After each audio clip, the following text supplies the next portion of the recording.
16, 17, 18, 19, 21, 22, 23, 24, 25, 26.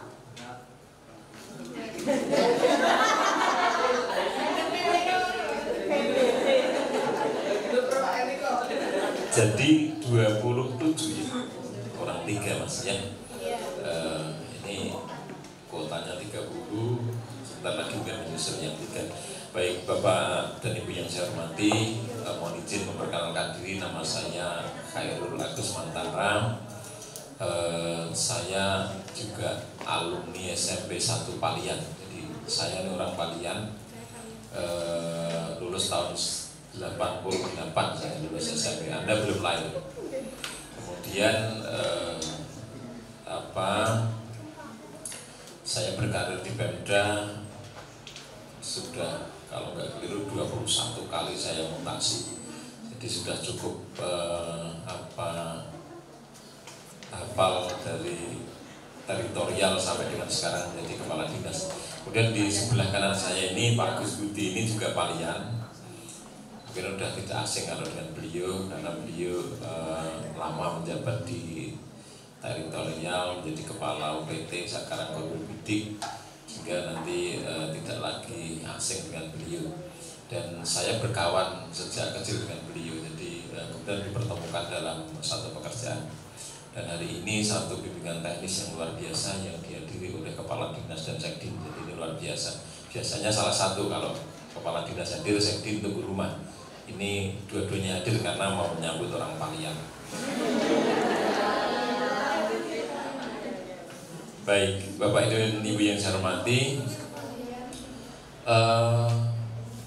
bimbingan teknis membatik. Jadi perlu diketahui oleh Bapak Ibu semua, kebudayaan ini sesuai dengan peraturan daerah nomor 4 tahun 2022 yang baru saya tetapkan bahwa kami kebudayaan ini dalam ketentuan umum itu segala sesuatu yang berkaitan dengan aktivitas manusia, yang berkaitan dengan cipta, karsa, karya, dan rasa manusia. Jadi artinya selama ini orang berpikir bahwa kebudayaan itu tari-tarian, kebudayaan itu seni bunyi-bunyian, kebudayaan itu seni rupa. Tidak. Jadi kebudayaan itu daur hidup dari manusia lahir sampai meninggal pun prosesnya masih ada diurus oleh kebudayaan. Jadi kami itu kalau misalnya upacara adat, bayi lahir itu percet itu langsung berokoan. Habis itu ono neton, gitu. Terus gede sithik nanti nek wis rada ono supitan, ono tetesan. Kemudian menginjak remaja, kemudian nanti nikahan nanti terus dolanan besan dan seterusnya sampai dengan meninggal. Ada upacara adat dari nelong dino sampai dengan 10.000 hari. 10.000 hari. Ini semua dipelajari kami, itu upacara adat. Kemudian yang lain, kita bisa pakai hijab, kita bisa pakai baju seperti saya ini. Ini adalah budaya. Jadi ini kita pelajari semua, kita lakukan semua ini budaya. Jadi selama ini orang berpikir bahwa kebudayaannya udah maju, nopo reoke rame. Jadi sempit sekali pemikirannya. Jadi kebudayaan ini semuanya, cara minum teh. Jadi dilihat aja kalau gagangnya ini di depan Anda masuk sini, berarti Anda siap-siap minum. Ini budaya. Ini misalnya diputar gagangnya rono berarti urung ngelak. Ini budaya. Kemudian ketika ada pertemuan, kemudian keluar jog, gue saja kemudian jenengan, wah ingon ini, wong joge metu, itu budaya. Tapi jenengan tidak pernah perhatikan itu. Jadi budaya kita macam-macam. Jadi ketika jenengan bertamu, kalau sing di rumah ngetoknya jog, itu berarti semeh, ingonnya apa tuh? Gue nak sekolahan, jog, ya bahaya, ya, paling bahaya. Nek dulu itu zaman saya masih sekolah itu ya sekolah biyen kosong. Tapi sekarang kan tidak. Nek biyen iki yo ngelak yo hobi, ngeleh yo hobi. Ibu saya guru, bapak saya sempat jadi guru juga dan saya sekarang juga jadi guru. Jadi ngerti perbedaan proses perguruan ini. Kemudian kenapa batik ini menjadi bagian dari budaya? Batik jadi akui oleh UNESCO bahwa Jogja ini jadi salah satunya pelestari batik yang sudah diakui dunia. Dan ini harus ada terus. Kami dievaluasi oleh UNESCO setiap saat. Di hari-hari batik kemarin UNESCO datang ke sini ngecek, saya antar ke Ngawen, kemudian saya antar ke Kepek dan memastikan bahwa masih ada pelestarian. Nah ini hari ini Bapak Ibu kami kumpulkan di sini dalam rangka selain meningkatkan kualitas SDM penjenengan sendiri, juga menjadi pelestari, menjadi duta kami untuk melestarikan salah satu bagian pekerjaan kita melestarikan batik. Kemudian harapan kami adalah nanti akan berimbas kepada siswa, kepada teman guru atau yang lain. Jadi nanti akan senang Dinas Pendidikan, Dinas Kebudayaan ini apabila mendapat kabar bahwa teman-teman yang BIMTEK membatik di Dinas Kebudayaan kemarin sekarang sudah punya produk. Nek seragam merasa tidak tuku, gawe diri, duitnya dipek diri. Jadi duit kalian jangan dikasih siapa-siapa. Duit kalian ya nikmati aja buat kalian. Misalnya saya hitung jumlah sekolah gugus Palian sana itu berapa? Itu nek seragamnya di cover oleh ibu-ibu ini yang berkarya menjadi batik sampai sugih karepe dhewe. Terus baru terus kok garap ini gugus liyane dan seterusnya. Kemudian yang lain adalah bahwa Gunung Kidul itu saat ini menjadi daerah tujuan wisata dan Pak Bupati punya impian bahwa Gunung Kidul ini wisatanya harus mendunia. Wisata mendunia otomatis customer kita adalah wisatawan manca. Menjalankan tenaga kependidikan guru ya, artinya Bapak Ibu guru. Ini akademisi. Akan keren lagi ketika dodol batik nanti dodolan nganggo bahasa Inggris, bahasa Korea, bahasa Jepang dan lain sebagainya. Karena ini bisa dipelajari. Beberapa kali saya ceritakan saya itu kalau ke Bali di salah satu pantai mana itu Melasti atau mana itu pantai. Ini ya cek pantai itu kan, yang masuk ke dalam ke turun itu kan ada jualan jagung itu. Yang jualan jagung itu iso bahasa apa? Bahasa, ada wong Jepang lewat ditawani jagung lho bahasa Jepang. Ana wong Londo lewat bahasa Indonesia. Rata-rata penghasilannya ternyata dia 3 sampai 5 juta dodolan jagung. Karo Bapak Ibu guru di mana sih? Karo kepala dinas sih gede kuwi itu Dodolan jagung. Saya tanya, "Iya kok pinter sekali." Kan dia tanya, "Ngapain Bapak ngeliat saya?" Saya hanya heran aja kepada Anda kok pinter sekali. Bapak membayangkan bahwa saya ahli bahasa ya? Iya, saya bilang. Ternyata tidak. Dia hanya menghafalkan bahasa jagung. Ini jagung saya, rasanya manis, pedas, asin, hanya itu. Nah nanti juga bisa, maksud saya sekarang ini kan promosi. Anda sudah bisa berkarya nanti pada saatnya. Iso batik paling orang bagian batik tinggu dewi. Misalnya kayak ini saya cerita orang rumah ini, tapi tidak apa untuk mungkin motivasi teman-teman. Istri saya ini hobinya membuat ekoprint. Jadi salah satu perkembangan olahan kain. Tapi bukan kategori batik ya masih ekoprint. Tapi menjadi salah bagian olahan kain. Dan ngekoprin itu bisa ketagihan. Nanti sama juga dengan batik nanti. Kalau udah bisa ketagihan nanti. Lah berawal dari sering tak tinggal pergi. Karena di dinas kebudayaan itu bekerja yang tidak pernah mengenal malam. Kami siang terus. Jadi jam 8 bengi awan, jam 10 bengi awan. Itu nggak pernah kenal malam. Kami siang terus. Karena ketemunya padang terus. Kemudian yang kedua, kami tidak kenal tanggal merah. Akhirnya orang rumah itu kan sering kowar itu. Saya pulang jam 4 saya sudah harus pindah profesi menjadi pemerhati olahraga. Saya ngelatih tenis sampai dengan jam 6. Habis itu pulang. Nah istri saya dari jam 4 sampai jam 6 itu ngisi waktunya buat ekoprint. Dan sekarang lembarannya udah banyak banget di rumah itu. Dan suka-sukanya ngajari kemana-mana itu. Dan yang penting akhirnya gue belum tuku alatnya dewi, tuku kainnya dewi tak ajari gitu. Ilmunya gratis. Kemarin ngajari di Palian di PKK Karanggut. Ya, itu istri saya. Kemudian ternyata kemarin ono duite. Kemarin pas kami ada tamu dari alumni Moro, jenderal-jenderal Akademi Militer. Kala itu Akabri zaman dulu semua matra itu datang ke kami. Kami itu kan diminta untuk menyediakan karya UMKM. Karena yang ada hanya punya istri saya, tak telepon istri saya, "Cobalah kau bawa ke sini barang-barangmu itu." Ternyata disikat habis oleh tamu itu. Laku 19 lembar atau berapa kemarin itu. Dan istri saya nggak pernah jual mahal. Harganya di antara 225 sampai berapa itu. Padahal harga pasar sesungguhnya ekoprint itu dia kan 500 sampai 750. Istri saya hanya dijual 225. Nah, konco sosok berkondowo. Itu ini artinya apa? Bahwa di sela-sela kesibukan seorang, bojoku ya buruh. Buruhnya di perhubungan istri saya itu. Mulai ya sosok jam 4. Nah sana gentenan dia di hari-hari besar dia tidak libur. Karena itu membantu laporan kecelakaan, laporan penumpang datang dan sebagainya itu urusan istri saya bilang menjadi salah satu perencana di sana, di pejabat perencana di sana. Jadi seperti itulah. Ini artinya apa? Saya sampaikan pada penjenengan di sela-sela kesibukan penjenengan, saya yakin bahwa guru itu sekarang tuntutan administrasinya banyak, harus menyiapkan ini itu dan lain sebagainya, kesiapan bagaimana menyusun pak dan lain sebagainya ini. Tapi di sela-sela itu sisipkan waktu Anda untuk berkarya, menjadi karya budaya. Karena nenek moyang kita itu sudah ninggali kita banyak.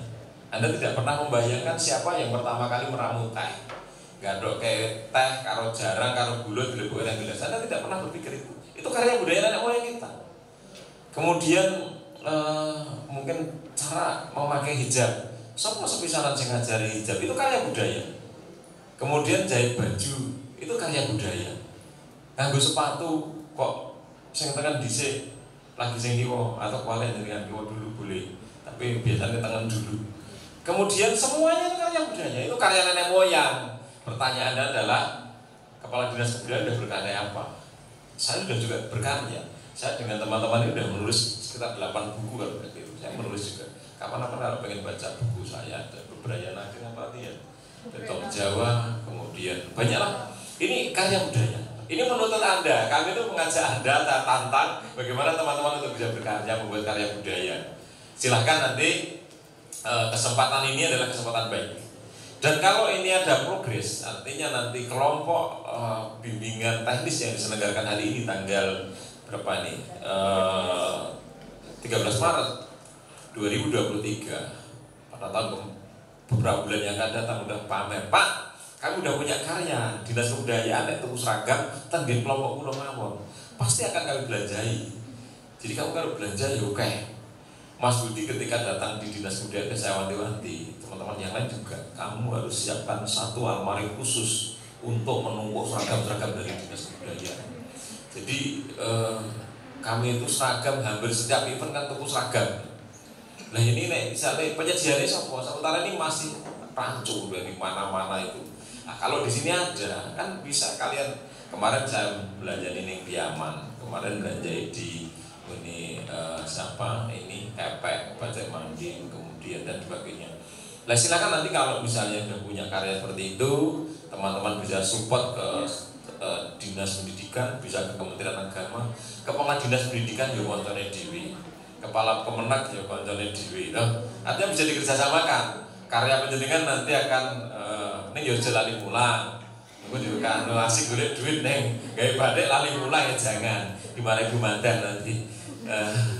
Nanti tetap keseimbangan. Nanti salurkan hobi Anda menjadi sebuah industri.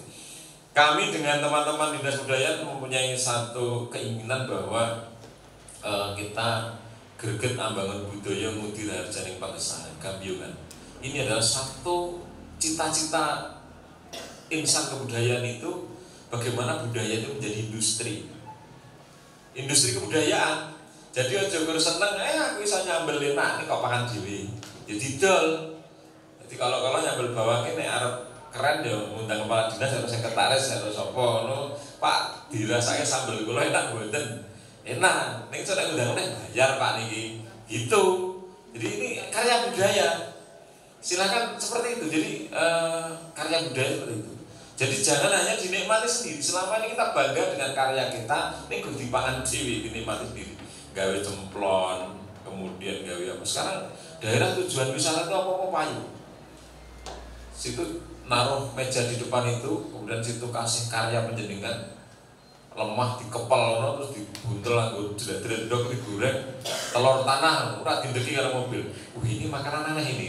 Ya yang dimakan telurnya aja, tanahnya jangan dimakan. Itu laku karena apa? Di situ lihat walang goreng dadaan itu kan padat banget itu. Jadi ini saya dorong kita yosai bodon welah. Kalau kita sebagai aparatur sipil negara, kuwi nek arep sugih gitu, halal nih kok, kuwi kudu berkarya.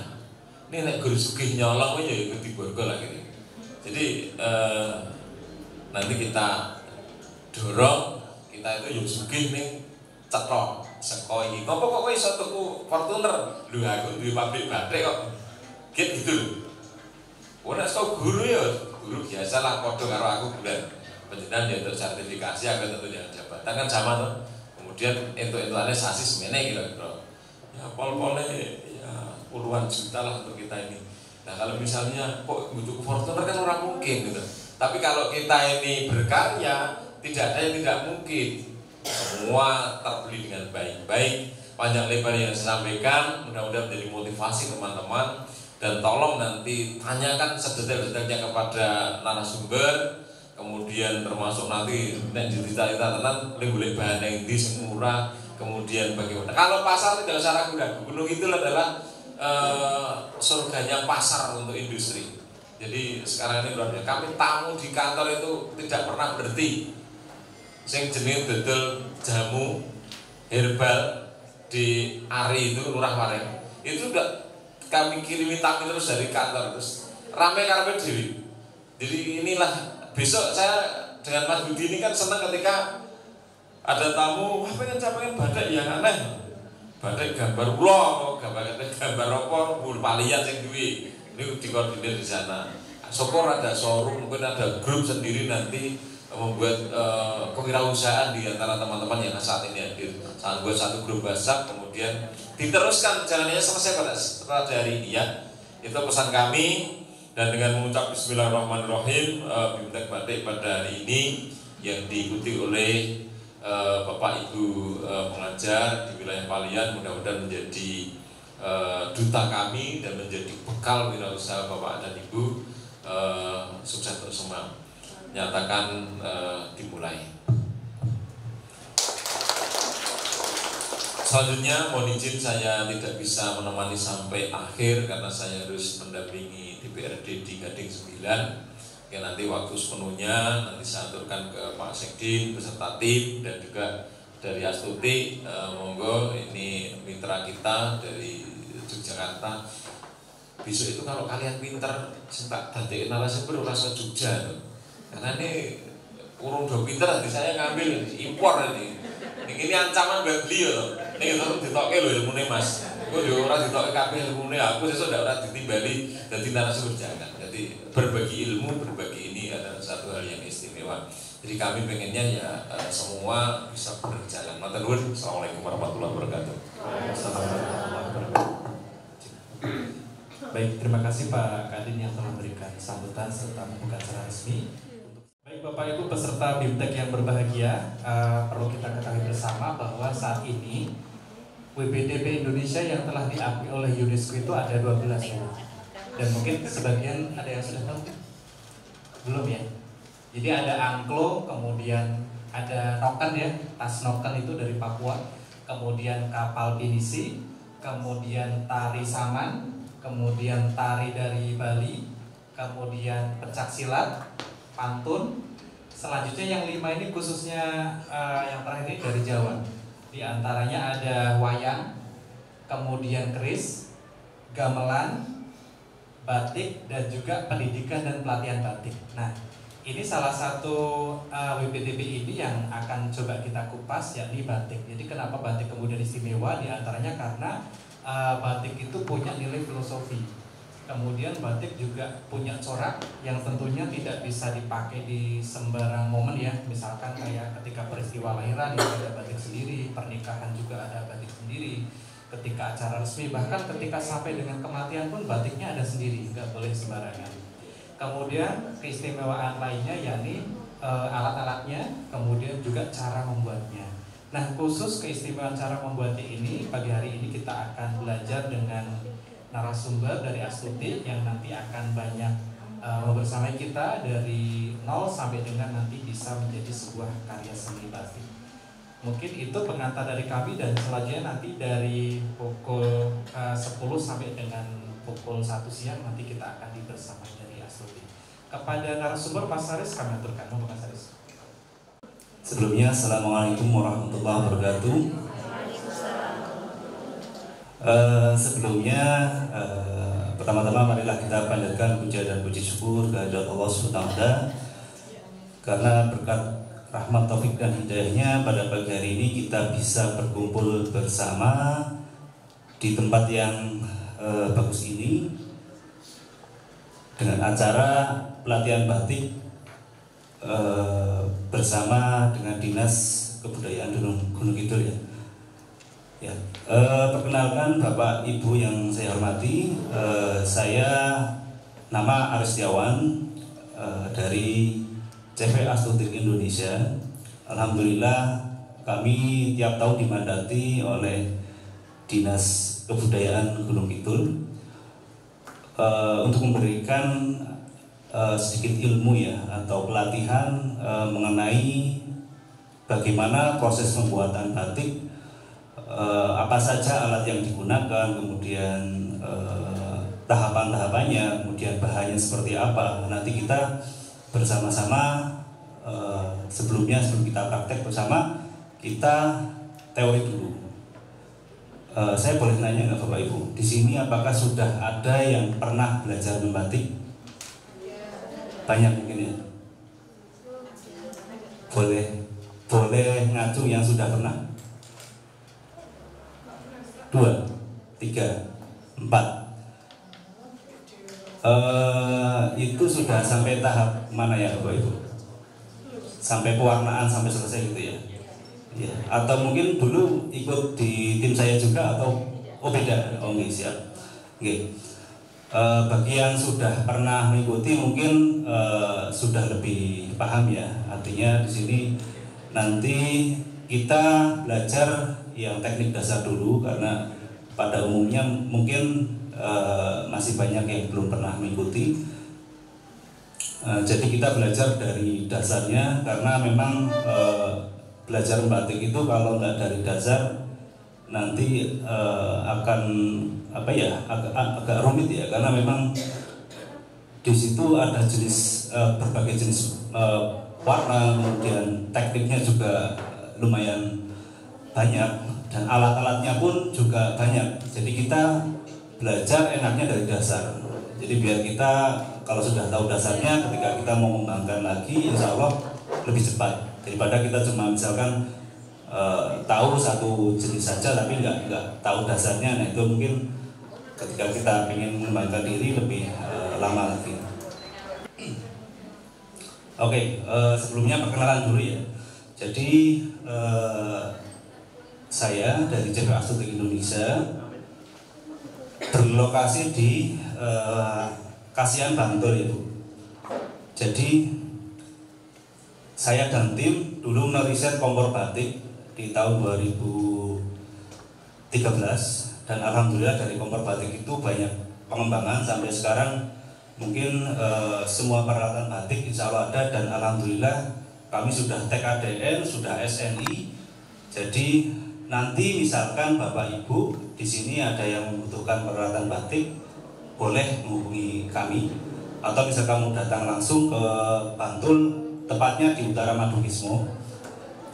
Alamatnya kalau di Google Map bisa dicari di Batik Astuti. Nah, nanti insya Allah langsung ketemu.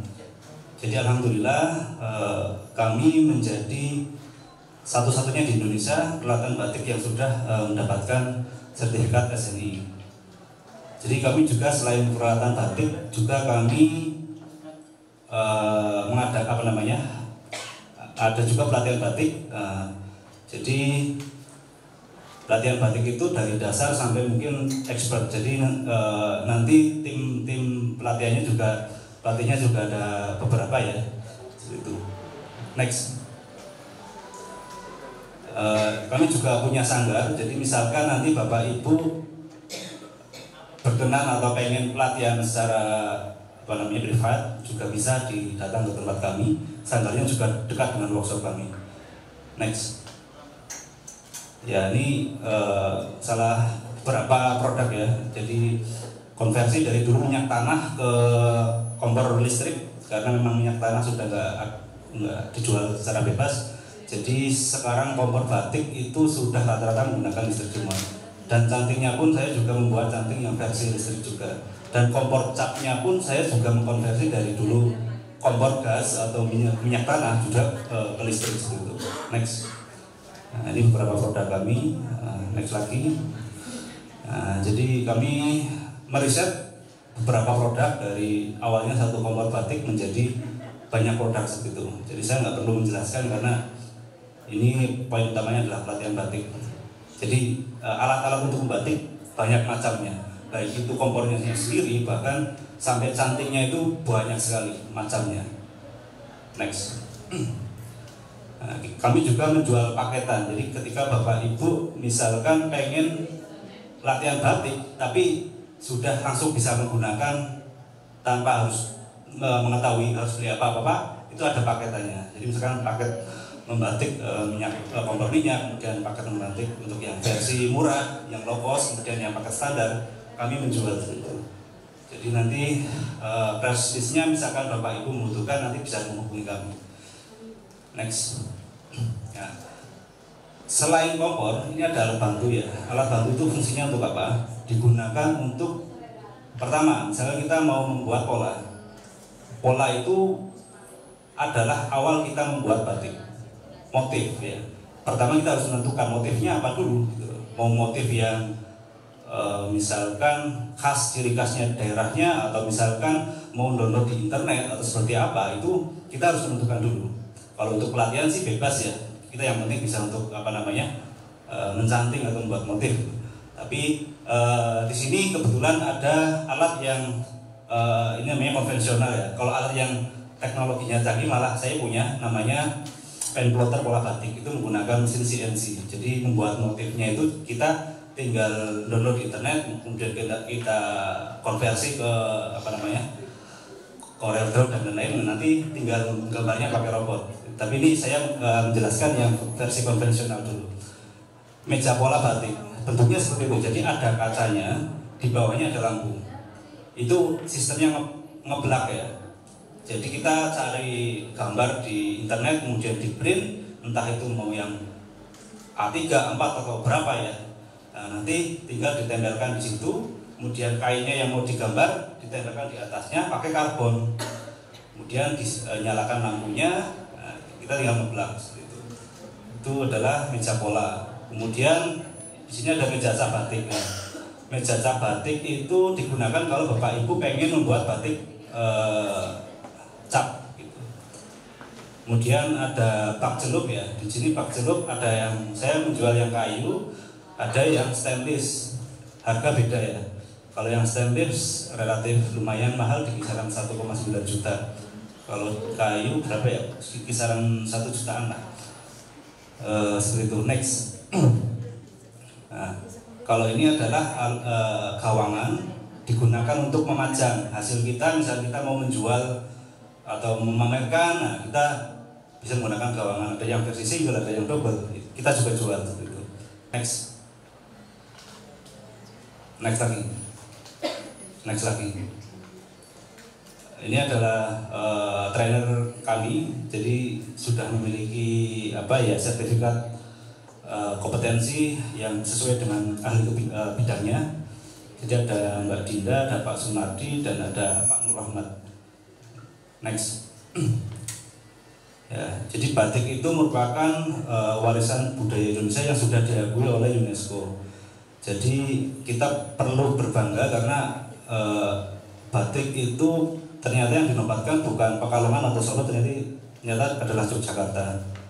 Jadi kita perlu berbangga dan kita minimal tahulah cara membatik itu seperti apa. Syukur pisan kita bisa membatik dan kita bisa berbisnis dengan batik seperti itu. Next, ya. Next lagi. Nah, jenis batik ya.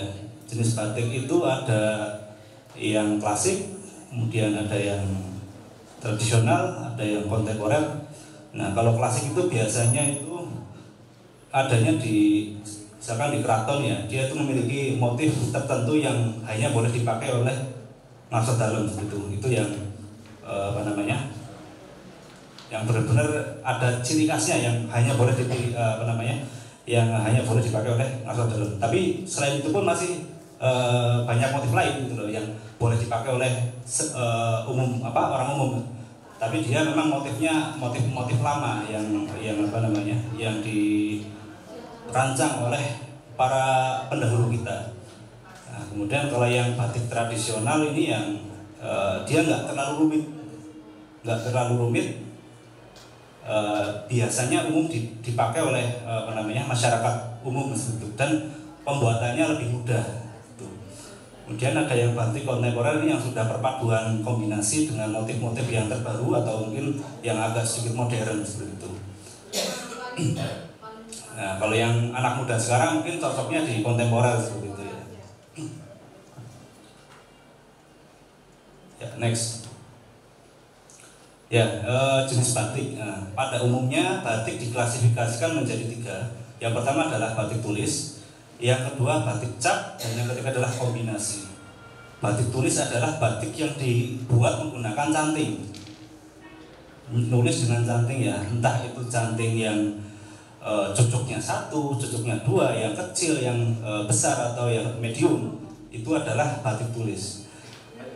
Nah, kemudian ada lagi batik cap. Nah, bedanya antara tulis dan cap adalah alatnya yang digunakan. Nah, kalau yang batik cap kita menggunakan stem atau canting cap. Pernah lihat Bapak Ibu? Pernah ya? Seperti ya motifnya agak susah, itu harganya juga mahal ya, karena bahannya rata-rata yang bagus itu tembaga dan buatnya rumit banget gitu. Makanya, tapi kalau sudah digunakan untuk memproduksi itu cepat dibandingkan kita menulis gitu. Kemudian batik kombinasi adalah perpaduan antara tulis dan cap. Jadi kalau klasifikasinya itu yang paling mahal pertama adalah tulis, yang kedua adalah kombinasi, yang ketiga adalah cap. Gitu. Jadi kalau batik cap itu memang murah karena cepat gitu loh. Tapi kelemahannya dia akan motifnya akan sama. Biasanya bisa apa ya, kita baju kembaran ya, artinya yang jual sama orang biasanya dia jual beberapa jenis apa dengan motif yang sama. Tapi kalau tulis itu relatif susah ditiru karena itu memang orang itu menulis kan biasanya beda-beda gitu. Ada yang tangannya tremor atau seperti apa, biasanya hanya beda. Tapi kalau cap itu biasanya relatif sama. Nah, next, jenis warna ya. Pewarna itu macam-macam, banyak sekali, entah itu yang alami atau sintetis. Tapi pada umumnya yang kita gunakan adalah sintetis. Dan ini merupakan salah satu masalah bagi para pembatik. Karena apa? Pewarna sintetis itu dampaknya adalah limbah. Banyak para pengrajin batik itu diusir dari daerahnya gara-gara nggak bisa mengelola limbahnya. Dan alhamdulillah kami juga sedang meriset alat mengelola limbahnya seperti itu. Di sini ada pewarna alami. Pewarna alami biasanya dari dari pohon-pohon yang menghasilkan warna. Kemudian ada dari buah-buahnya atau dari daunnya seperti itu. Kemudian kalau pewarna sintetis ini yang umum digunakan ada 3 jenis dan ini perlu jenengan yang perlu dipelajari. Yang pertama adalah naptol, kemudian remasol, kemudian indigosol. Yang umumnya itu naptol ya. Jadi antara ketiga itu memiliki karakteristik tersendiri. Ketika ada yang membutuhkan misalkan sinar matahari atau misalkan dia nggak perlu sinar matahari, itu di 3 ini nanti punya ciri khas tersendiri. Nah, nanti insya Allah kita belajar di naptol ya, yang agak sedikit simple dan waktunya karena terbatas, kita memakai yang naptol. Kalau yang remasol, dia itu cenderung kuat ya sebenarnya. Dia pewarna yang kuat karena dia larut dalam air. Akan tetapi kelemahannya limbahnya itu sangat susah diolah.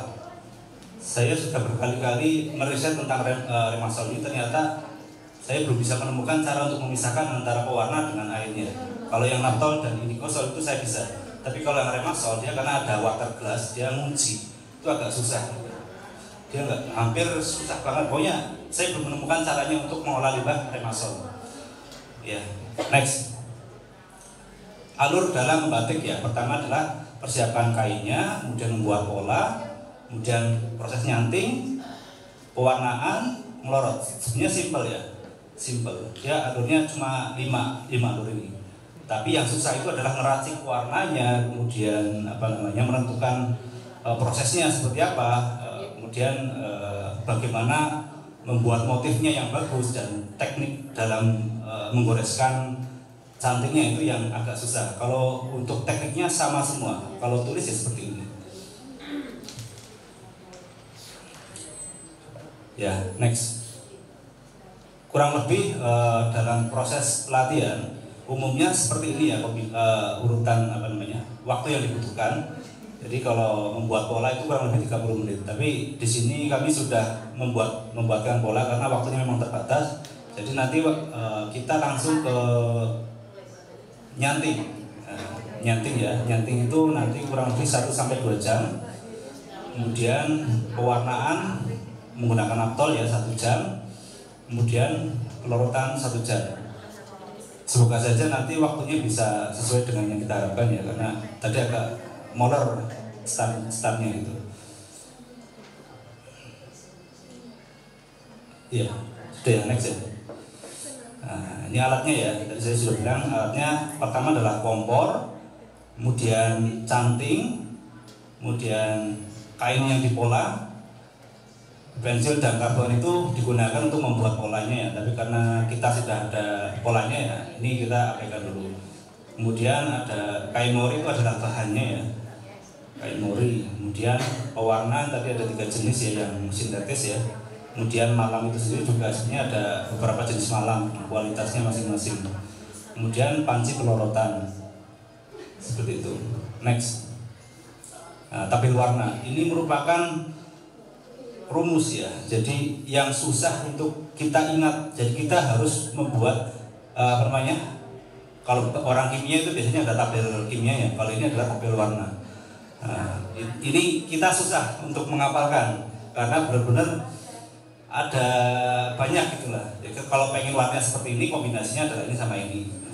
Jadi kalau kita menggunakan naftol, kita itu membutuhkan garam. Jadi pokoknya apa namanya satu set dari pewarna naftol itu adalah ada naftol sendiri, ada garamnya.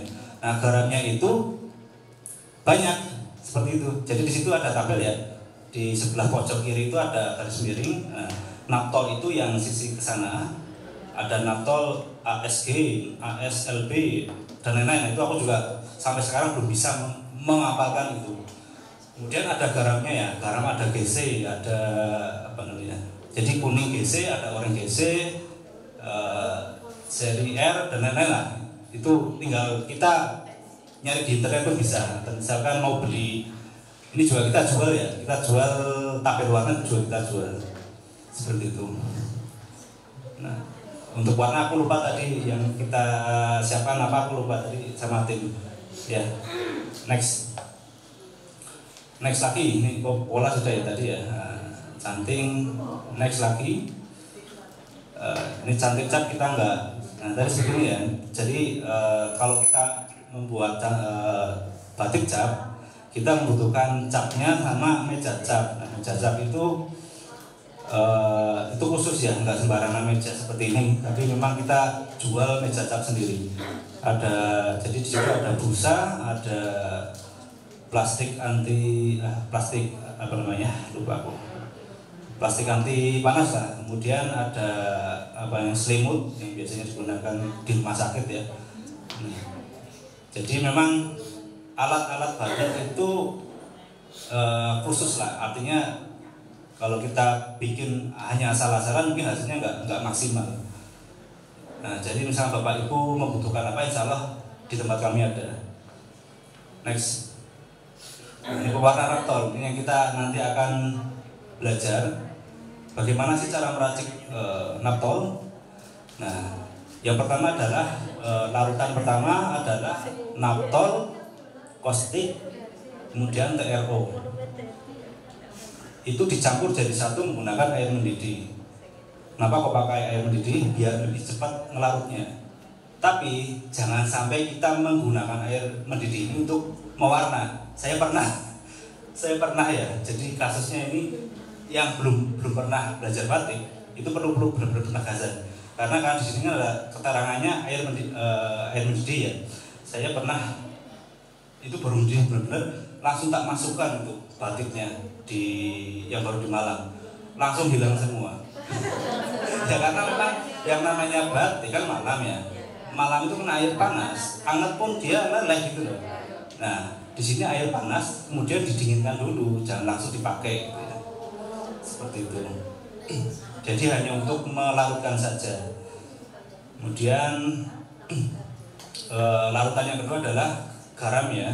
Jadi komposisinya seperti itu, 10 gram garam, 10 gram garam plus 1 liter air dingin.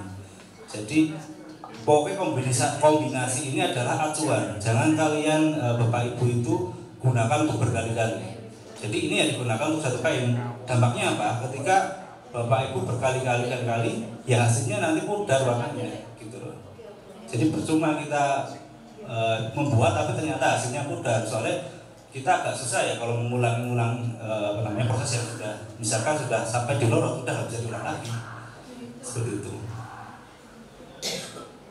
Nah, jadi cara penggunaannya kain dibasahi dahulu. Pokoknya ketika kita mewarna, sebelum kain itu diwarnakan itu kita basahi dulu. Cukup dibasahi, nggak perlu direndam lama. Dibasahi dulu sampai rata, kemudian masukkan ke larutan 2, diratakan bolak-balik sampai rata. Ya, larutan 2 itu larutan garam ya. Kemudian jemur di tempat teduh. Kemudian bisa diulang-ulang dari larutan 1 ke 2 sampai rata atau sesuai hasil yang diinginkan. Jadi pertama di larutan pertama dulu ya. Larutan pertama, larutan kedua itu untuk membangkitkan warna. garam itu digunakan untuk membangkitkan warna sama mengunci biar nggak luntur gitu. Jadi ketika jenengan nanti dimasukkan alat pertama, jangan kaget kok warnanya nggak sesuai, karena itu baru warna dasar yang digunakan untuk dibangkitkan oleh garamnya, seperti itu. Jadi akan kelihatan warna yang kita inginkan setelah dimasukkan ke garamnya, seperti itu. Tadi kan ada tabel warna ya.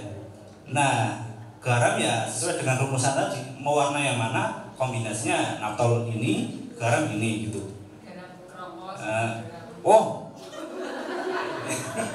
Ya, oke. Jadi persepsi Bapak Ibu mungkin yang belum pernah paham dikiranya garam dapur ya. Itu bukan garam dapur, itu namanya garam tapi bukan garam beneran yang bisa kita makan gitu. Kamu juga nggak paham apa namanya garam gitu. Jadi garam itu bukan garam dapur atau garam krokos ya, tapi itu garam warna. Seperti itu. Ya. Oke. Next lagi. Nah, ini pewarnaannya yang removal saya skip dulu ya. Beda, soalnya kita nggak ajarkan. Next lagi Mas. Next. Nanti setelah diwarna, kemudian kita lorot ya, lorot menggunakan panci pelorot sama kompor. Ini harus panas. Di dalam pelorotan itu terdiri dari air dan soda abu. Kalau air saja bisa sebenarnya, cuma kan nggak maksimal, hasilnya nggak lorotnya nggak sempurna gitu. Jadi kita ada kombinasi antara air panas dan soda abu. Next. Ini nggak usah ya, ini cuma next lagi ada lagi nggak? Ya, next lagi ada lagi nggak? Ada. Nanti untuk lebih lengkapnya kalau pengen mengetahui tentang CPA Studio Indonesia bisa lihat di website, atau misalkan nanti Bapak Ibu pengen kita kirimi katalog atau press list nanti bisa menghubungi kami seperti itu. Tapi kalau pengen search di internet tulis saja Astoetik, insya Allah itu nomor 1 di website karena sudah SEO ya, seperti itu. Dan kami hari Rabu besok insya Allah ada pameran di Jakarta, nanti sama Presiden Jokowi juga ada di situ. Jadi saya diundang, makanya saya bisanya hari ini, besok saya sudah ke Jakarta. Jadi besok timnya beda lagi, seperti itu. Ya. Oke, itu saja ya yang untuk teorinya. Nanti kita lebih banyak praktek karena biar kita langsung tahu seperti apa bahannya, kemudian bagaimana prosesnya. Nanti kita bisa lihat bersama-sama tim saya. Nanti saya mendampingi saja. Mungkin itu saja ya Bapak Ibu. Jika ada yang pertanyaan mungkin ada yang ditanyakan? Ya? Fungsinya soda abu tadi untuk apa ya? Soda abu itu untuk melorot Bu. Jadi dia memang karakteristik soda abu itu sama malam dia kayak bisa memisahkan antara malam dengan kain. Biar lebih cepat. Sebenarnya pakai air panas pun dia udah meleleh. Tapi untuk bersihnya itu pakai soda abu. Ada lagi? Iya, Pak.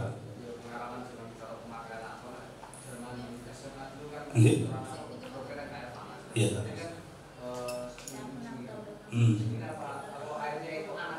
Nah, oke. Benar ya, kalau naptol panas bagus kalau tanpa ada malam. Dalam hal ini kita kan membuat batik ya. Yang menjadi masalah dalam malamnya itu, kenapa kok harus dingin? Hangat pun sebenarnya nggak boleh ya, karena kalau hangat juga karakteristik dari malam, dia akan rusak ketika suhunya di tertentu gitu loh.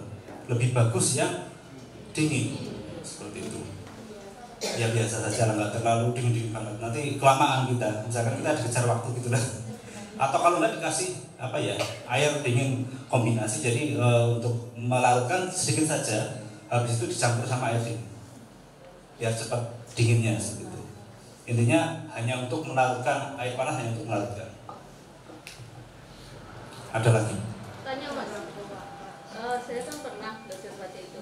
Iya. Sudah menghasilkan tablo meja warnanya bagus. Iya. Tapi ketika dipakai itu kok getas ya? Getas. Itu mudah sobek itu loh.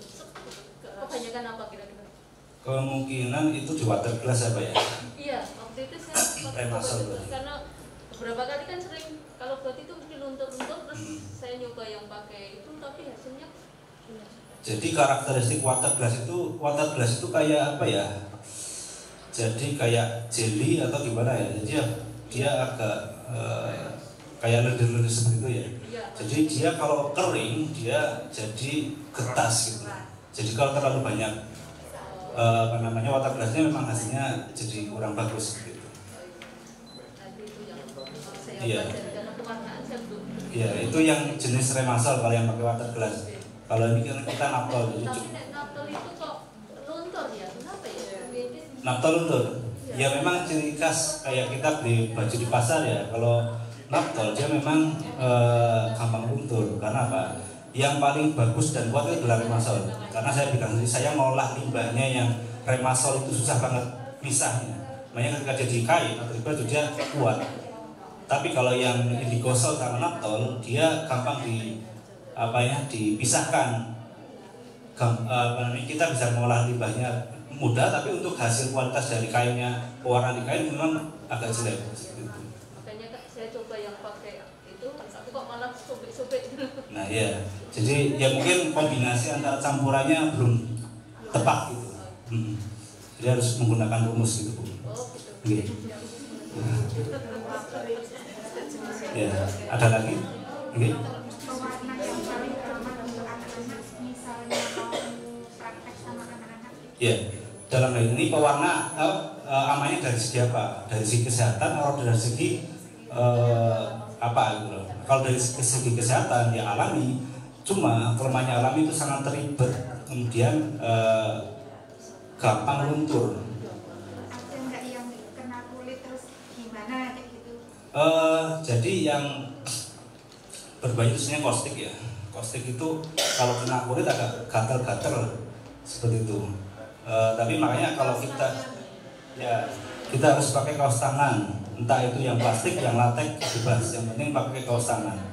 Tapi yang paling mudah dipraktekkan ya sebenarnya naptol, ada causticnya di sini. Tapi kita kalau mau belajar batik ya pakai sarung tangan saja. Seperti itu.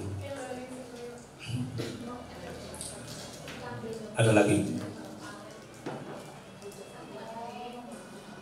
Sudah cukup? Misalkan cukup, ini karena waktunya memang terbatas. Tadi saya sebenarnya diulangi kalau teori nggak usah banyak-banyak karena waktunya terbatas. Karena ini juga sudah waktunya sudah mendekati siang. Kita langsung posisi di bawah ya, di bawah nanti lewat depan tangga terus ke bawah. Nanti di situ sudah ada tim kami yang sudah menyiapkan alat dan bahan.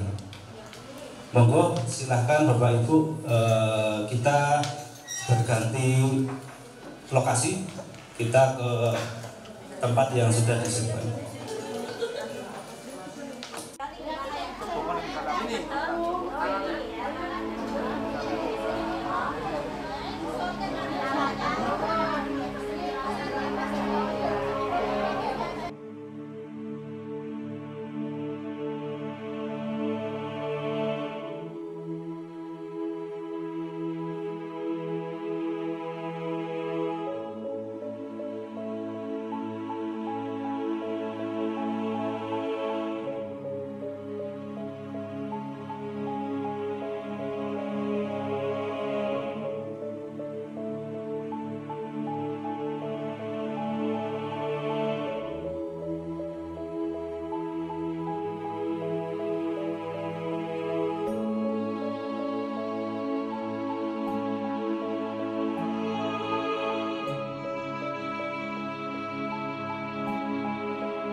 Ya.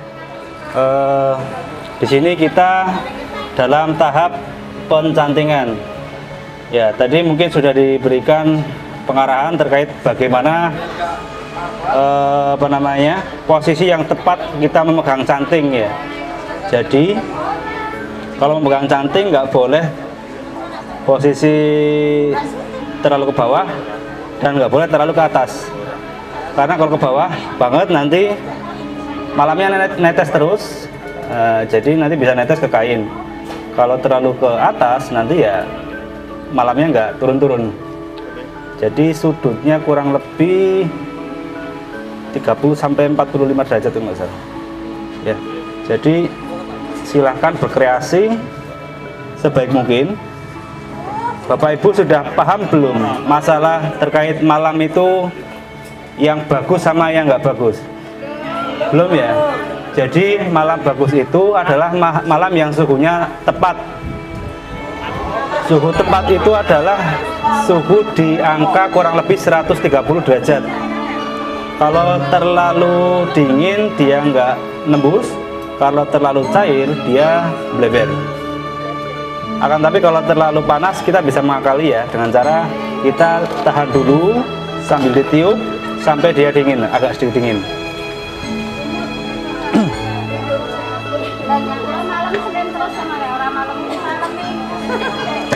Silakan untuk mengecek malamnya bagus apa belum dengan cara dilihat pada sisi belakang dia nembus apa tidak. Kalau tidak tembus berarti suhunya belum stabil. Sebenarnya teknik membatik dengan dialasi seperti itu sebenarnya nggak boleh ya. Kalau seorang pembatik itu nggak boleh dialasi, karena nanti malamnya akan nempel di kertasnya, hasilnya pasti jelek karena dia nempel otomatis dia akan bleber ya. Nah itu biasanya hasilnya nggak sesuai. Tapi karena ini mungkin Bapak Ibu belum terbiasa, yang penting mungkin kita belajar bagaimana mencantingnya dulu. Biasanya kalau kain yang lebar kita menggunakan gawangan. Nah, gawangan itu digunakan untuk menyampirkan kainnya. Kalau dipegangnya tangannya begini. Ya. Terus Ngambil setelah ngambil itu miring ke sini atau ke sini? ke sini. Sini sambil pelan-pelan. Berarti di sini dihabiskan dulu. Sini. Ya, kayak gitu.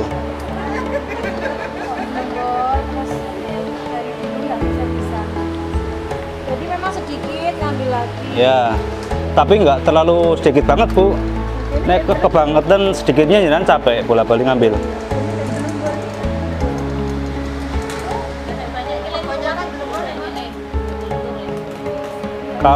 Kalau blobor berarti suhunya terlalu panas. Ngakalinya didiamkan dulu di atas, itu kan akan menurunkan suhu. Kalau enggak ya kita harus bisa menyeting kompor. Jadi orang batik itu banyak aturannya, artinya kita harus tahu berapa suhu malam, kemudian settingan kompornya bagaimana. Nah itu makanya butuh waktu untuk meluaskan seperti itu. Kalau untuk sekali-sekali ini biasanya nggak bisa langsung lancar.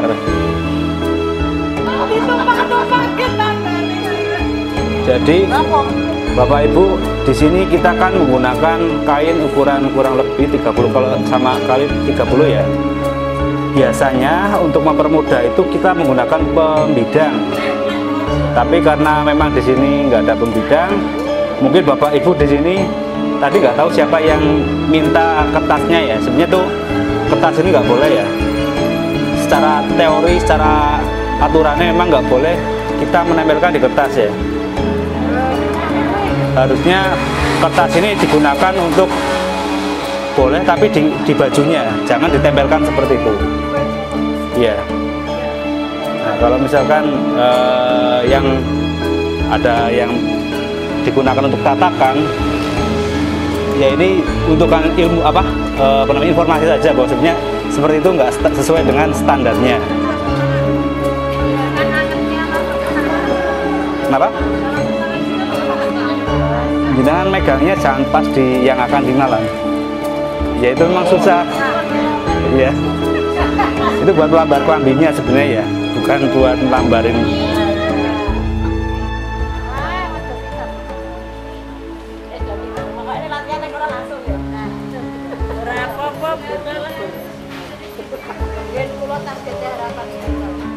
Boleh ya, sebenarnya boleh, akan tapi dalam hal ini efektivitas.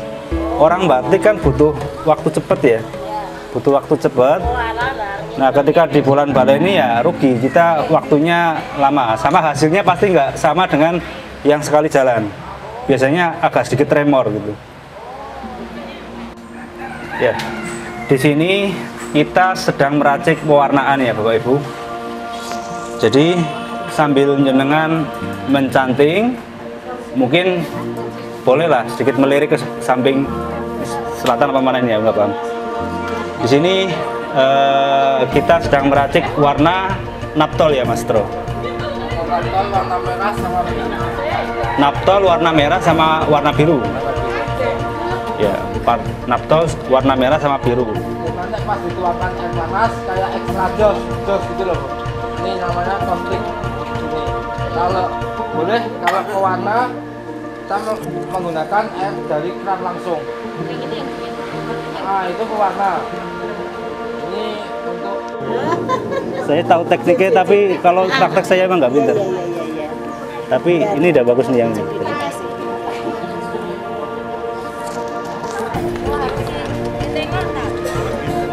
Jadi ada kriteria tertentu. Yang atasnya mana tadi? Yang atas ya? Jadi gini udah gaya loh. Nah, ini kalau secara kasat mata memang tembus ya, tapi apa namanya, dari segi kualitas belum sesempurna yang seorang pembatik beneran. Nah ini nanti ketika diwarna, ini kelihatan hampir tembus ya. Nanti akan samar, dia akan tipis warnanya. Iya, yang kayak gini, ini belum tembus. Ini jelas. Tapi kalau yang kayak gini, yang ini tadi tak tembus. nah iya, Kan belum. nah iya. Jadi semua harus tembus. Kalau pengen bagus ya, tapi kalau nggak Kalau ini kepengen bagus ya cukup nggak apa-apa. di atas, Ya, ini bawahnya. nah, ini di 2 kali ya, apa enggak? Ditimpa di belakang nggak? Enggak. Oh ini udah tembus. Ini hanya dari sini. Oh iya berarti udah tembus. Terus kayak gini yang titik-titik dengan orang. Nah untuk mengakali tapi butuh proses lama ya. Jadi kita menggunakan sendok dipanasin, nah, kemudian buat ngerik. Oh, tapi harus Ya intinya sendok panas kan dia kalau kena malam meleleh. Nah itu yang digunakan untuk mengeruknya. Sekarang itu kita hanya belajar saja. Kita sebenarnya lebih cenderung ke bawahnya. Nah ini belum. Nah.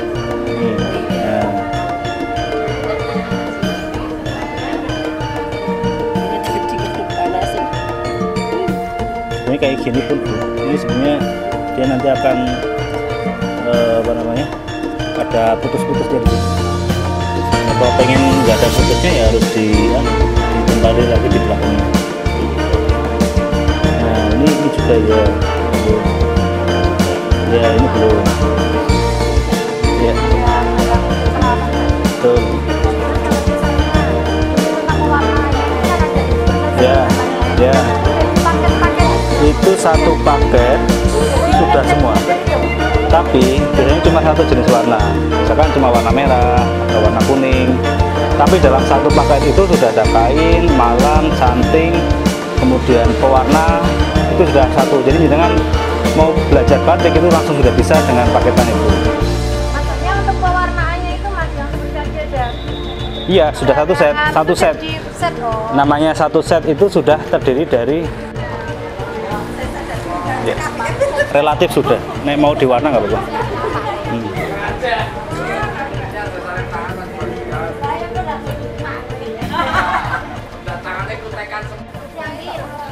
Direndam sampai semenit lah, apa setengah menit. Nah, yang penting kalau udah rata basah semua boleh diangkat. tapi diinget-inget ya punya masing-masing ya Bu. Ya, apalin karena ini nggak ada namanya ya. Biasanya kita kasih nama. Ini nanti pasti akan susah karena kalian apa jenengan pasti akan pangling hasilnya. Makanya kalau lebih bagusnya dikasih nama. Jadi kalau ada namanya atau tanda pengenalnya, tanda tangan lebih bagus inisialnya. Nanti sudah ketemu saya.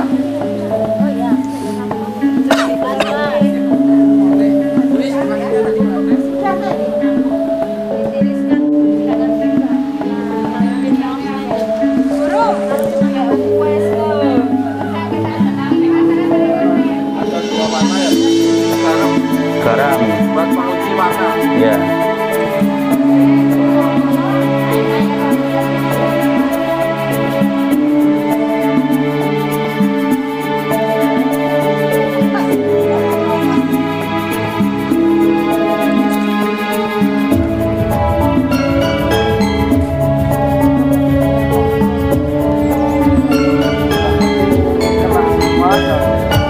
Meresap, meresap.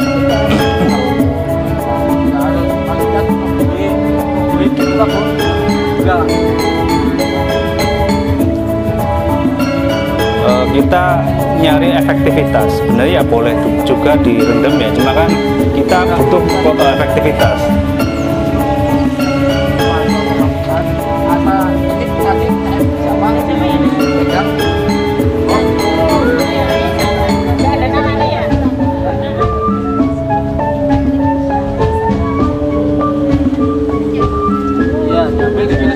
Tiriskan dulu. Ketika pewarnaan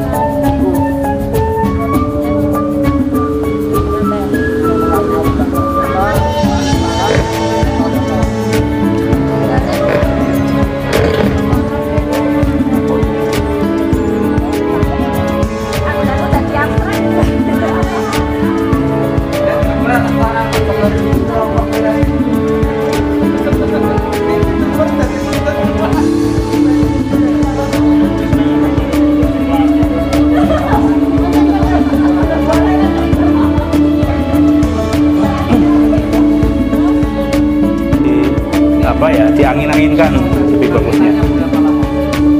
Penganginannya yang dari mana? Setelah dari mana? Setelah itu cukup, dia netesnya nggak terlalu banyak, ya kurang lebih sekitar 2-5 menit lah ya, cukup. Itu tadi yang awal yang sudah agak tiris, boleh masuk ke naptol ya. Di naptol hati-hati karena di sini sudah warna akan berubah. Jadi kalau kena baju nanti takutnya bajunya juga berubah warna.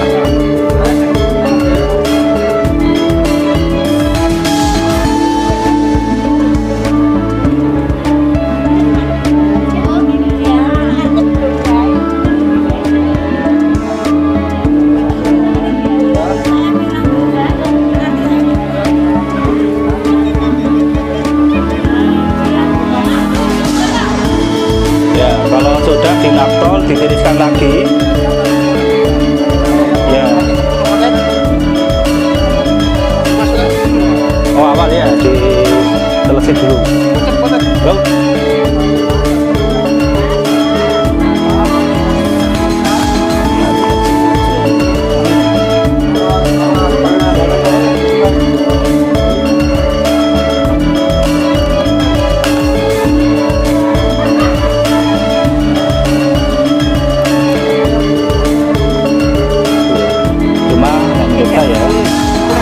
Tembusnya masih belum terlalu tembus. Berarti ini diulang dari belakang, ya, tapi jangan semua, nanti kelamaan Bu. Temannya udah pada ini yang contoh ini. Sebenarnya sudah rapi jenengan, cuma hanya kurang tembus saja. Nanti kalau kurang tembus ya nanti resikonya cuma di bagian belakangnya kurang, motifnya kurang kelihatan. Tapi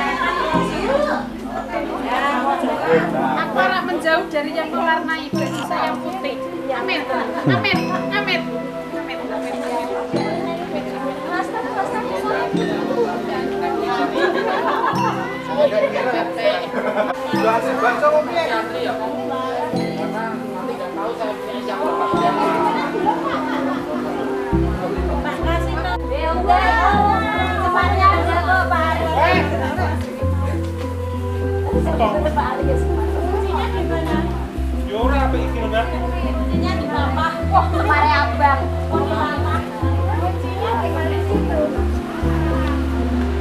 Enggak ngelorot ya Pak? Bagus. Warnanya maksudnya apa? Tebel gitu loh. Maksudnya oh 2 kali.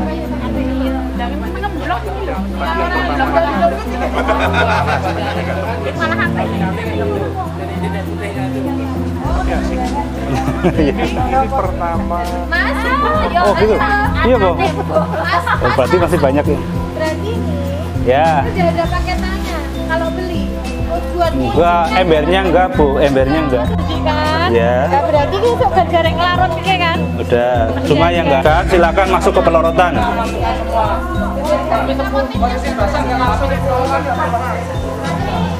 Enggak apa-apa.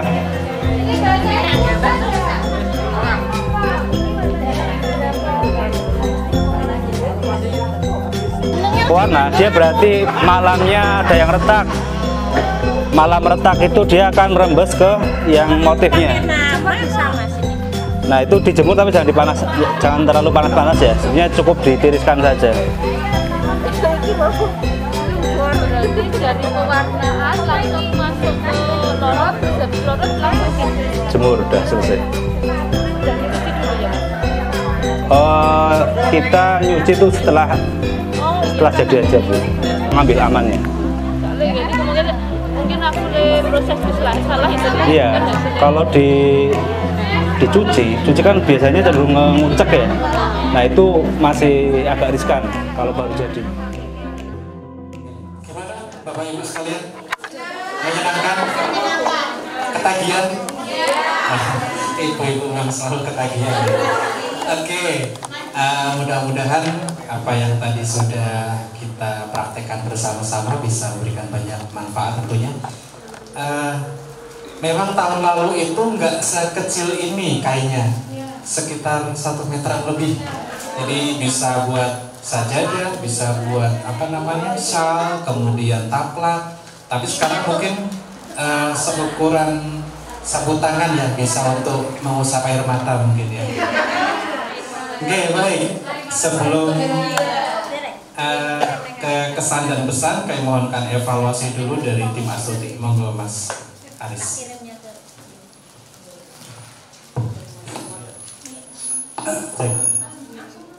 Oke, alhamdulillah ya, kita sudah melaksanakan kegiatan hari ini secara full, baik itu teori maupun praktek. Di sini mungkin sekedar evaluasi terkait hasil yang tadi sudah kita laksanakan. Mungkin teori sudah cukup ya, tadi teori sudah cukup. Di prakteknya kita melihat bersama-sama. Jadi ada yang bertanya terkait kualitas nyanting yang bagus itu seperti apa. Nah, nyanting yang bagus itu adalah yang tembus. Jadi tadi sebagian besar masih ada beberapa yang belum nembus secara sempurna. Sebenarnya boleh saja, tapi kembali lagi ke kualitas bagaimana kita membuat batiknya. Kalau kita cukup dengan seperti itu ya nggak masalah. Tapi kan misalkan kita mau dijual lagi, ya kita harus menyesuaikan standar yang ada di pasaran begitu. Jadi yang bagus itu adalah yang tembus bolak-balik sama. Ini misalkan tadi ada yang belum tembus, berarti salah satu cara untuk menanganinya adalah kita tambahi malam di bagian bawahnya. Kemudian untuk pewarnaan, tadi kita menggunakan naptol. Alhamdulillah saya melihat hasilnya semuanya relatif bagus. Relatif bagus semua, nggak ada yang pudar. Tadi ada yang pudar cuma satu kalau nggak salah ya. Punya siapa ya? Nah, itu tadi ada yang sedikit pudar warna merah kalau nggak salah. Mungkin karena kurang lama dalam mencelupkan, artinya warna garamnya atau naptolnya belum meresap secara sempurna. Atau mungkin karena ibu tadi terakhir. Artinya warna naptol atau warna lain itu memiliki kualitas. Ketika dia belum dipakai dengan jumlah yang banyak, otomatis dia akan bagus. Akan tapi kalau sudah akhir-akhir, dia dapatnya cuma sisa. Ya pasti saja kualitasnya beda dengan yang pertama. Tapi nggak apa-apa ya, karena memang ini kita hanya sekedar belajar, bukan dituntut untuk hasilnya yang langsung bagus. Kalau hasilnya bagus semua, kita nggak tahu siapa yang bagaimana yang jelek, bagaimana yang kurang bagus, atau bagaimana yang bagus. Jadi di sini kita rata tahu bagaimana kualitas yang bagus, bagaimana yang kurang bagus, dan bagaimana yang jelek seperti itu. Mungkin itu saja dari saya. Jadi saya merasa hasilnya relatif semua cukup bagus. Jadi walaupun Bapak Ibu masih belajar, tapi ternyata bisa menghasilkan kain batik yang mungkin bisa dipakai sekedar hanya misalkan untuk sapu tangan atau mungkin yang lainnya seperti itu. Mungkin itu saja dari saya. Kurang lebihnya jika tadi saya banyak kesalahan atau kekurangan, mohon maaf yang sebesar-besarnya. Saya cukupkan. Wassalamualaikum warahmatullahi wabarakatuh. Waalaikumsalam warahmatullahi wabarakatuh. Terima kasih banyak Mas Aris yang telah memandu kita semua dari pagi hingga siang hari ini. Selanjutnya kami mohonkan perwakilan dari peserta untuk bisa menyampaikan kesan dan pesan. Salah satu saja silakan, nggak usah rebutan. Ada? Silakan. Monggo, nggak usah malu-maluin. Oke. Oke, monggo maju Ibu ke depan.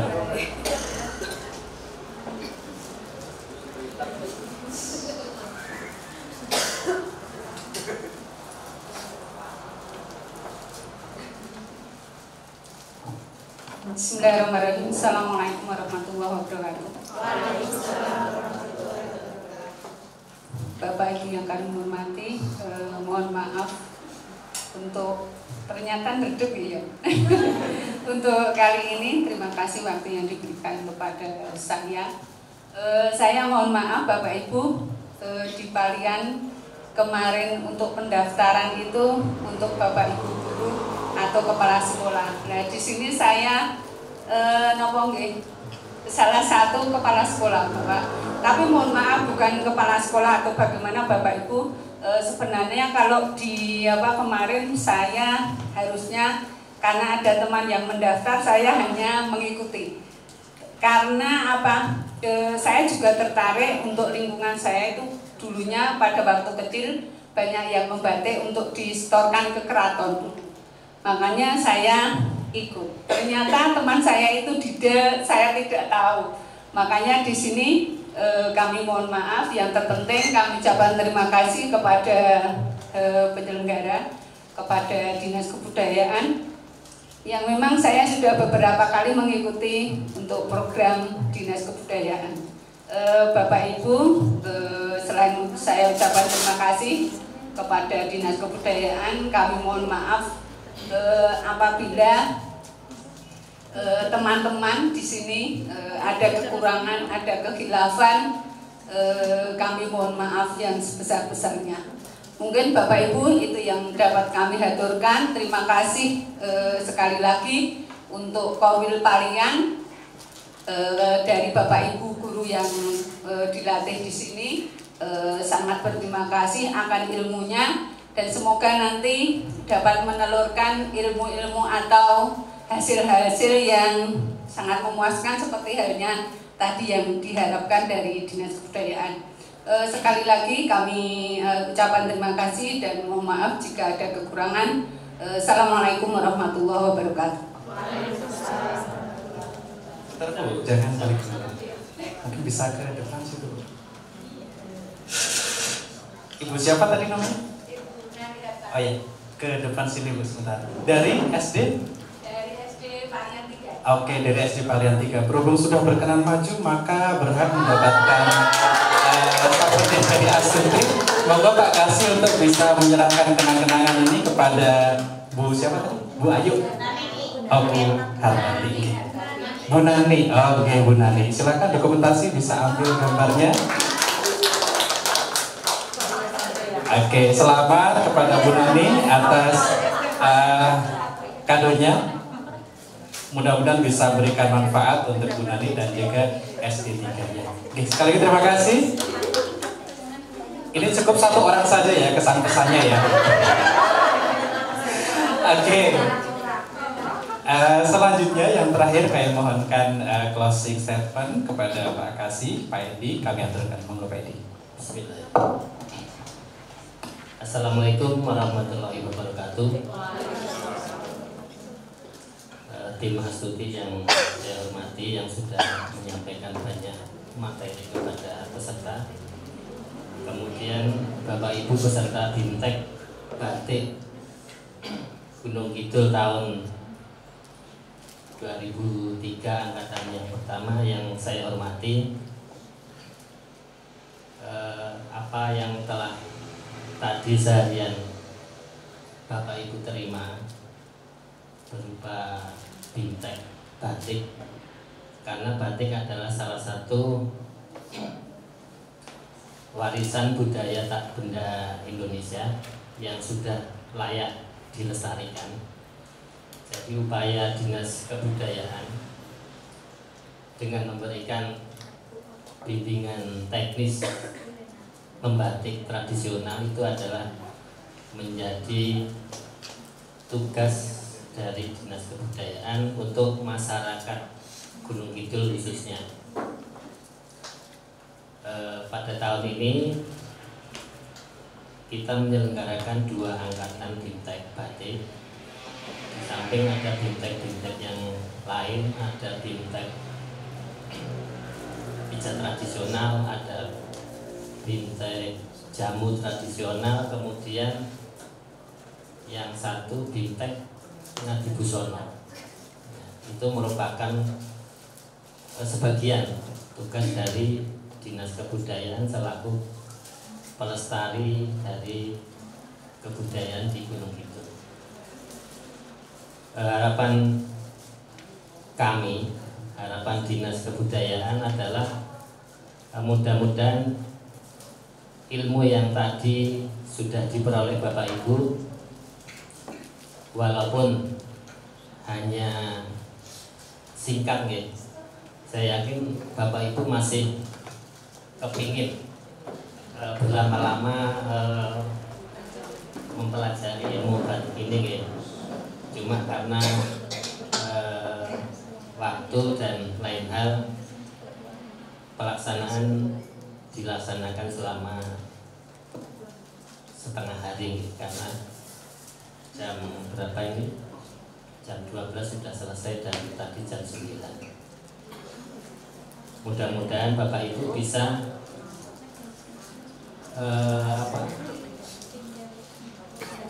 menularkan ilmu yang telah Bapak Ibu peroleh di siang hari ini untuk lingkungan. Lingkungan bisa lingkungan sekolah, anak didik, juga mungkin lingkungan rumah. Ada hal yang mungkin kurang berkenan, kami Dinas Kebudayaan mohon maaf yang sebesar-besarnya.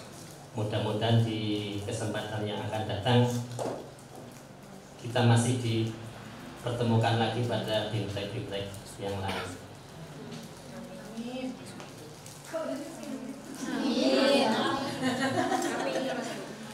Mungkin tidak banyak yang saya sampaikan, mudah-mudahan ilmu yang tadi diperoleh bisa bermanfaat untuk Bapak Ibu semua. Dan pada siang hari ini, kalau tadi pagi dibuka oleh Pak Kepala Dinas langsung, izinkan siang hari ini saya menutup kegiatan bimtek batik Gunung Kidul tahun 2023 dengan mengucapkan Alhamdulillahirabbil alamin.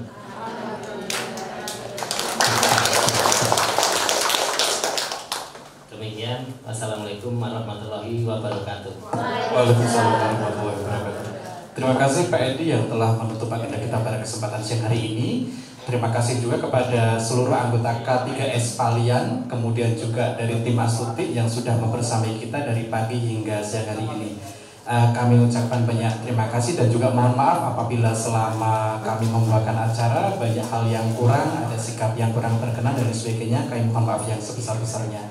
Dan kami ucapkan sekian. Assalamualaikum warahmatullahi wabarakatuh. Waalaikumsalam warahmatullahi wabarakatuh. Salam budaya.